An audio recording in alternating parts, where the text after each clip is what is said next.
လောကကြီးမှာနေထိုင်ကြတဲ့လူသားတိုင်းမလွဲမသွေတွေ့ကြုံကြရတဲ့တရားတွေကိုလောကဓမ္မလောကဓာတ်တရားလို့ခေါ်တယ်။ဟုတ်ရဲ့လား။လောကဓာတ်ဆိုတာလောကဓမ္မဆိုတဲ့ပါဠိစကားကိုဗမာမှုပြုထားတာပေါ့။လောကဓာတ်လောက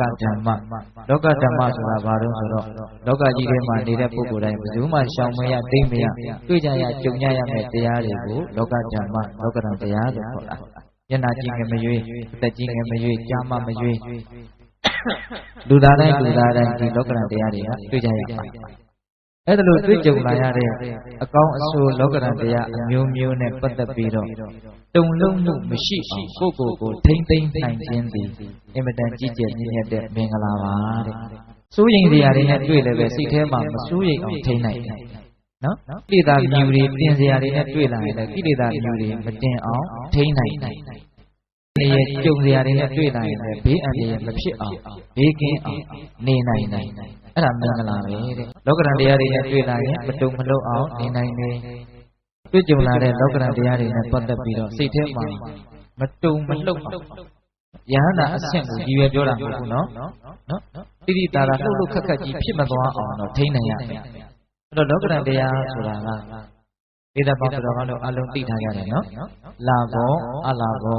ယသောအယသောနေနာပတံတာဒုက္ခဒုက္ခကြားဦးတယ်နော်လာဘောအလာဘောရခြင်းမရခြင်းကိုမြတ်လို့တာတွေကိုလူတိုင်းရှားနေကြတာပဲလေရတာလည်းရှိတယ်မရတာလည်းရှိတယ်အဲ့ဒါရတာလည်းလောကဓာတ်ပဲမရတာလည်းလောကဓာတ်ပဲဟုတ်ရဲ့လားမကင်းနိုင်ဘူးနော်လာဘောအလာဘောယသောအယသောကိုကိုဝိုင်းဝိုင်းနေအောင်ချစ်တဲ့သူတွေရှိခြင်းတဲ့ခါရှိမယ်မရှိခြင်းတဲ့ခါမရှိဘူးအချမ်းရံပေါ့ကိုနာဝိုင်းနေတာကိုကိုမျက်နှိုးနေတာဒါတွေရှိခြင်းလည်းရှိမယ်မရှိခြင်းလည်းမရှိဘူးတယောက်တည်းဖြစ်ခြင်းဖြစ်နေမယ်သို့မဟုတ်ချစ်ရမျက်နှိုးရတဲ့ပုဂ္ဂိုလ်တွေနဲ့ကြည်ကြည်သာသာဖြစ်နေတဲ့အခါလည်းရှိခြင်းရှိမယ်ဒါလည်းသူကလောကဓာတ်ပဲနော်ရသောအာရသောနေနာပတံတာကိုကိုကဲ့ရဲ့ရှုချတာတွေရှိမယ်သို့မဟုတ်ချီးမွမ်းကြတာတွေကိုကောင်းတယ်လို့ပြောကြတာလေရှိမယ်။ဒါသူတို့စိတ်ထဲမှာသူတို့ထင်တဲ့အကျင့်ကိုရိုးရိုးသားသားပြောတာပဲ။ကဲ့ရဲ့လို့လည်းမခံနိုင်တဲ့စိတ်တွေသိမဖြစ်တဲ့ဘူး။သူတို့စိတ်ထဲမကောင်းမှုလို့ထင်တာကြီးဘယ်တတ်နိုင်ကြလဲ။ထင်စရာအကြောင်းလည်းရှိလို့နေမှာပေါ့။ဟုတ်လား။ကိုလည်းသူများကိုထင်တာပဲမို့လား။အေးအဲ့ဒါလို့ထင်တော့ထင်တယ်လို့ပြောလိုက်ပြီ။ကဲ့ရဲ့တဲ့စကား။သူတို့စိတ်ထဲမှာကောင်းတယ်လို့ထင်တော့လည်းပဲအဲ့ဒီကောင်းတယ်ထင်တဲ့အကျင့်ကလေးကိုဖွင့်ဟပြီးတော့ပြလိုက်တာပါပဲ။တကယ်တမ်းကတော့စကားဆိုတာသူတို့စိတ်ထဲမှာဘာတွေရှိတယ်ဆိုတာကိုတကားပေါက်ကိုဖွင့်ပြလိုက်တာပဲ။ကဲ့ရဲ့တဲ့စကားကိုပြောတယ်ဆိုတာကမင်းကိုငါမကောင်းဘူးလို့ထင်တယ်လို့ပြောလိုက်တာအထင်ကိုပြတာနော်ချီးမွမ်းတာကတော့မင်းကိုငါကောင်းတယ်လို့ထင်တဲ့အထင်ကိုပြလိုက်တာအဲ့ဒါကိုလူတွေကင်းနိုင်သလားမကင်းနိုင်ဘူးသူများရဲ့အထင်တွေကိုခံစားရလိမ့်မယ်ဟုတ်ရဲ့လားဘယ်လိုခံစားရမလို့ချီးမွမ်းခြင်းကဲ့ရဲ့ခြင်းဆိုတဲ့စကားသံတွေကနေတစ်ချက်ခံစားရလိမ့်မယ်ဒီလိုကငါ့ကိုမုန်းနေတာနဲ့တူပါရဲ့ဒါမှမဟုတ်ဒီလိုကငါ့ကိုအကောင်းထင်နေတဲ့နဲ့တူပါရဲ့ခံစားရတယ်နော်မုန်းတယ်လို့ထင်ရင်တော့စိတ်ထဲမှာတော်တော်အခံရခက်လိမ့်မယ်ဟုတ်လားသူများအထင်ကြီးကိုခံစားတာနော်ဒီချာစဉ်းစားကြည့်နော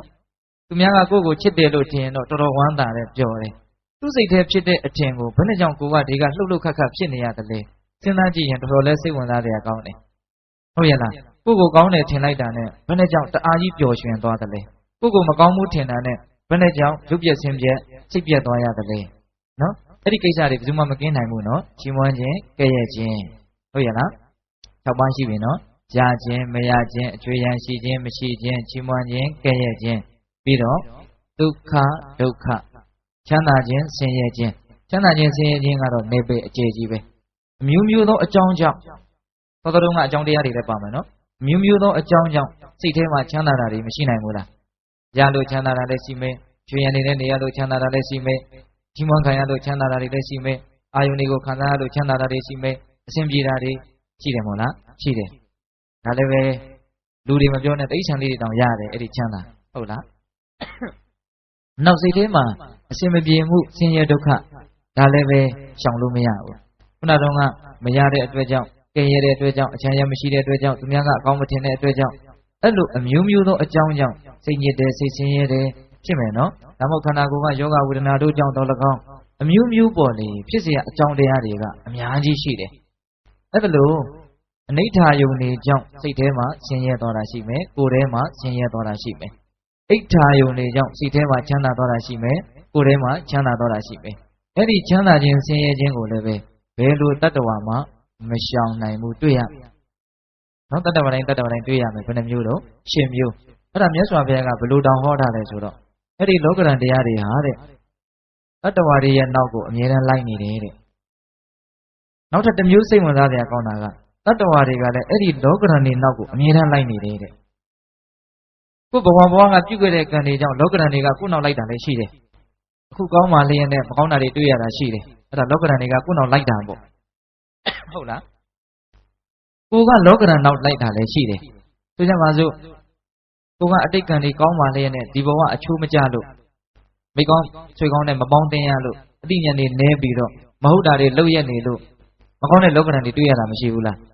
မကောင်းတာတွေတွေ့တိုင်းအတိတ်ကံကြီးရဲ့ရုံးမဲ့ဖွဲ့လို့တော့မရဘူးနော်ဒီဘဝကိုမဟုတ်လို့ရှိရင်မဟုတ်တာတွေကိုတွေ့ကြုံရမှာပဲဟုတ်ရဲ့လားမဟုတ်တာလုပ်ရင်မဟုတ်တာတွေကိုခံစားရမှာပဲဟုတ်ရဲ့လားဒါကြောင့်အဲ့ဒါမျိုးကြတော့ကိုကလောကရန်နောက်ကိုလိုက်တာကောင်းကောင်းလုပ်ရင်တော့ကောင်းတာနဲ့တွေ့မှာပေါ့မကောင်းတာတွေလုပ်ရင်တော့မကောင်းတာတွေနဲ့တွေ့မှာပေါ့လောကရန်ကကိုနောက်ကိုလိုက်လို့တော့၎င်းသို့မဟုတ်ကိုကလောကရန်နောက်ကိုလိုက်လို့တော့၎င်းဘယ်သူကဘယ်သူနောက်ကိုပဲလိုက်လောကရန်တွေနဲ့တတ္တဝါတွေနဲ့ကတော့လုံးထွေးချတဲ့ခတ်ပြီးတော့တွေ့နေကြတာပဲအဲ့ဒါဘယ်သူမှမရှောင်နိုင်ဘူးနော်အဲ့ဒါလိုတွေ့လာကြတဲ့အချိန်မှာစိတ်ကိုမတုံအောင်မလှုပ်အောင်ထိန်းနိုင်ရမယ်တဲ့စိတ်ကိုမတုံအောင်မလှုပ်အောင်ထိန်းနိုင်ရမယ်ကောင်းလောကရန်၄ပါးနဲ့တွေ့လို့စိတ်ထဲမှာဆွဲလန်းတယ်နှစ်သက်တယ်ရင်မှုတယ်ဆိုရင်အဲ့ဒါလည်းပဲတုံ့လှုပ်ခြင်းတစ်မျိုးပဲဟုတ်လားမကောင်းလောကရန်နဲ့တွေ့လို့စိတ်ထဲမှာထိခိုက်တယ်ကြေကွဲတယ်ဝမ်းနည်းတယ်ခံရခက်တယ်အဲ့ဒါဆိုရင်လည်းတုံ့လှုပ်ခြင်းတစ်မျိုးပဲလူတွေကမကောင်းတဲ့လောကရန်ကိုမှလောကရန်လို့ညသောအဖြစ်သတ်မှတ်ကြတာမကောင်းတဲ့လောကရန်မှာဟေ့လောကရန်တွေ့နေပြီအန်ကျိပြီးတော့ခံကြအဲ့ဒါဆိုရင်တော့တော်တော်လေးကြိုးစားတယ်မကောင်းတဲ့လောကရန်တွေနဲ့တွေ့ရင်ဘုရားတရားအာယုံပြုပြီးတော့မကောင်းတဲ့လောကရန်ကိုအစဉ်ပြေပြေကျော်လွှမ်းနိုင်အောင်ကြိုးစားကြတယ်ဟုတ်လားငါလောကရန်ဆိုတွေတွေ့နေတာကုသိုလ်တွေလို့ဥမမကောင်းတဲ့လောကရန်ကိုတော့လောကရန်မှတိတိမတ်မတ်တတ်တတ်မတ်မတ်သတ်မှတ်ပြီးတော့ကျော်လွှမ်းနိုင်အောင်ကြိုးစားကြတယ်ခက်တာကကောင်းတဲ့လောကရန်ကြတော့ကျော်လွှမ်းနိုင်အောင်သိပြီးတော့မကြိုးစားဘူးဟုတ်လားကောင်းတဲ့လောကရန်ကြတော့လောကရန်လို့တောင်အတိမတ်မပြည့်ဘူးအသာလေးရင်မှုပြီးတော့စီးမျောပြီးတော့လိုက်သွားတာတကယ်စင်စစ်မြတ်စွာဘုရားကကောင်းတာလည်းပါလေလောကရန်ပဲမကောင်းတာလည်းလောကရန်ပဲကောင်းတာကလည်းလူကိုအကျိုးမဲ့မှုတွေဖြစ်စေနိုင်တယ်ဟုတ်လားမကောင်းတာကမှလူကိုအကျိုးမဲ့မှုတွေဖြစ်စေနိုင်တာမဟုတ်ဟုတ်ရဲ့လား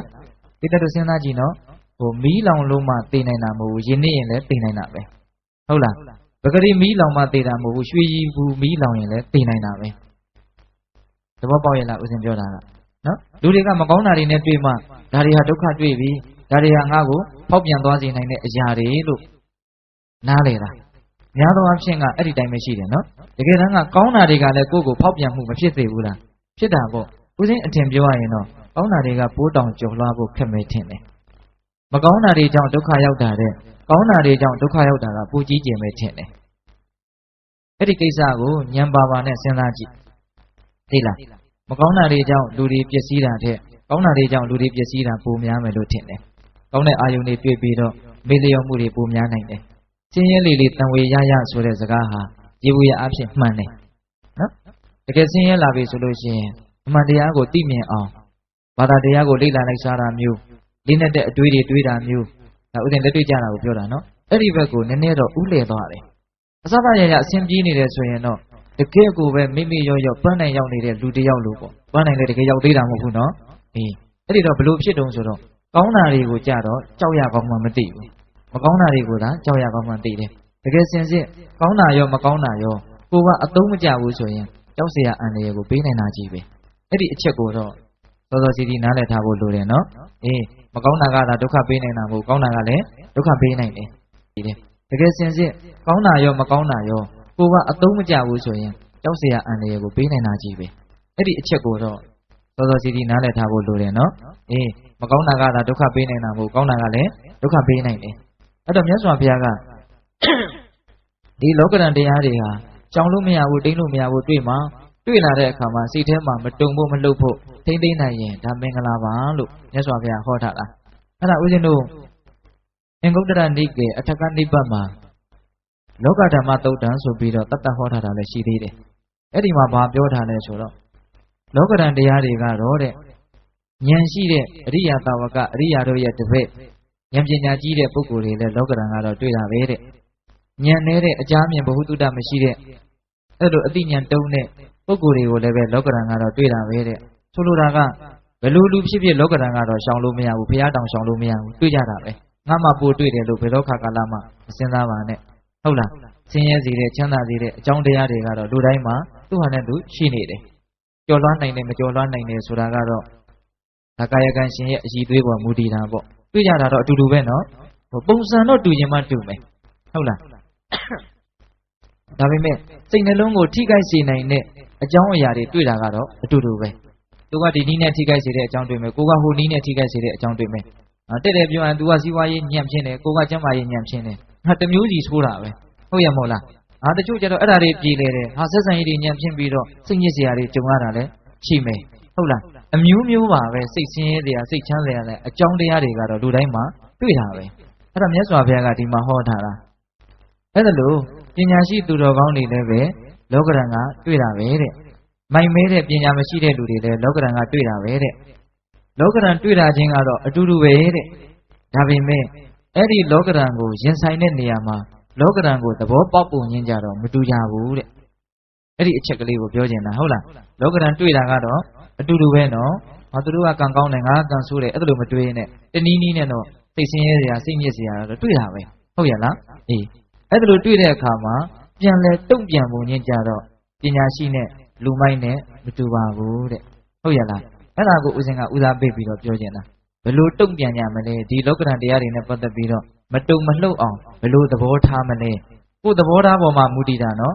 လောကဓာတ်နေနဲ့တွေ့လို့စိတ်ခံစားချက်ပြင်းထန်တယ်မပြင်းထန်ဘူးဆိုတာကိုယ့်ရဲ့သဘောထားပေါ်မှာမူတည်တယ်ဟုတ်လားကိုဒီလောကဓာတ်နဲ့ပတ်သက်ပြီးတော့ကိုဘယ်လိုနှလုံးသွင်းတယ်လဲဆိုတာပေါ်မှာမူတည်တယ်တချို့က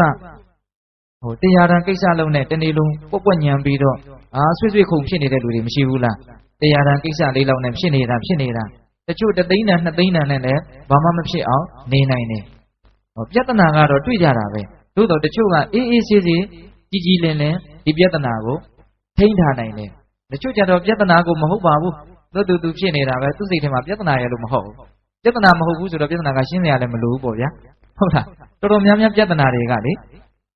ပြဿနာအစစ်မဟုတ်ဘူးပြတကယ်ပြဿနာအစစ်မဟုတ်ဘူးတဲ့ကိုယ်စိတ်ထဲကဖန်တီးနေတာတဲ့ဒါကတော့စိတ်ပညာရှင်တွေပြောတဲ့စကားကိုဦးဇင်ကနည်းနည်းယူပြောတာသဘောလေးကြလို့ပြောတာပါနော်တချို့ပြဿနာတွေဟာပြဿနာမဟုတ်ဘူးကိုကဖြစ်နေတာပြဿနာကအဲ့ဒါကိုယ်စိတ်ထဲကလက်ခံလိုက်တယ်သဘောပေါက်အောင်လုပ်လိုက်တယ်ကျင့်တတ်သွားတယ်ဆိုရင်နေတာထိုင်တာရှိသွားတာပဲကိုယ်စိတ်ပေါ်မှာအဓိကမူတည်တယ်ဟုတ်လားဖြစ်နေတဲ့ကိစ္စကြီးကိုတချို့ကအင်မတန်ပုံကြီးချဲ့တယ်နော်ပုံကြီးချဲ့ပြီးတော့ကိုကြမှာစို့ကဲ့ရဲ့ခါမှာကြောက်လို့တချို့ကိုတတ်သိသွားတာရှိတယ်တချို့ကဲ့ရဲ့တာကိုဘလို့မှအောင်မေ့ဘူးခေါင်းထဲကိုမထည့်ဘူးဆိုတဲ့လူလည်းရှိတယ်ဘာကွာသွားတာတော့သူတို့ရဲ့အသိဉာဏ်တွေ့ကြုံလာတဲ့လောကဓာတ်အပေါ်မှာသူတို့ပြန်လဲဆင်ញင်သုံးသပ်ပုံသဘောထားပုံကွာသွားပြီးတော့အဲ့ဒီလောကဓာတ်ကြောင့်ထိခိုက်မှုရှိခြင်းမရှိခြင်းဆိုတာဖြစ်သွားတာနော်ဒါကြောင့်တချို့ကလောကဓာတ်ကြောင့်သိမထိခိုက်ဘူးအေးအေးဆေးဆေးနေနိုင်တယ်တချို့ကနည်းနည်းလေးလောကဓာတ်နဲ့အကြီးအကျယ်ထိခိုက်ပြီးတော့နလန်မထူနိုင်အောင်ဖြစ်သွားတယ်ဘလို့လူမျိုးဖြစ်ခြင်းတော့ဒါတော့မေးစရာမလိုပါဘူးဟုတ်လားလောကဓာတ်နဲ့တွေ့ရင်တကယ့်ကိုခိုင်ခိုင်မာမာဘာမှမထိခိုက်တဲ့လူမျိုးဖြစ်ချင်တာပေါ့ဟုတ်လားဖြစ်ချင်ရင်တော့ကြိုးစားရမယ်ကြိုးစားရင်တော့ရမှာလေဘလို့ကြိုးစားအောင်ဆိုလောကဓာတ်ကိုနားလည်အောင်ကြိုးစားရမယ်ပိဋကရေလောကဓာတ်ကိုဘလို့ကြိုးစားရမယ်နားလည်အောင်နားလည်တယ်ဆိုတာအမှန်တိုင်းသိတာကိုပြောတာနော်နားလည်တယ်ဆိုတာဗာလဲအမှန်တိုင်းသိတာကိုပြောတာမှားယွင်းကြီးသိထားတယ်အမှန်တိုင်းမသိဘူးဆိုရင်နားလည်တယ်လို့ပြောလို့ရမလားဒါကြောင့်မလို့ကလေးတယောက်သင်္ချာပု္ပ္ပာကိုတွက်တယ်ဟဲ့ကောင်လေးနင်နားလည်ရလားနားလည်ပါတယ်နားလည်ရင် तू ကောင်းကောင်းတွက်တတ်တယ်မမအောင်တွက်တတ်တယ်အဲ့လိုဆိုရင်ကောင်းကောင်းတွက်တတ်တယ်ဆိုရင်တော့အဖြေလဲမှန်မယ်ပေါ့ဟုတ်လားသူကသူကောင်းကောင်းမတွက်တဲ့ဘက်နဲ့နားလည်တယ်လို့ထင်တဲ့ကလေးလေးရှိချင်းရှိမယ်လေဒါပေမဲ့ तू ကတော့သူ့ကိုသူနားလည်တယ်ထင်ပြီးတော့တွက်လိုက်တော့အဖြေကပါလဲအမှားကြီးထွက်လာအဲ့ဒါတကယ်နားမလည်လို့ပေါ့ဟုတ်ရလားဒါကြောင့်ဒကာဓမ္မတို့ဦးဇင်းတို့လောကဓာတ်ကိုဘာလုပ်ဖို့လို့တော့နားလည်ဖို့လိုတယ်ကောင်းကောင်းသဘောပေါက်ဖို့လိုတယ်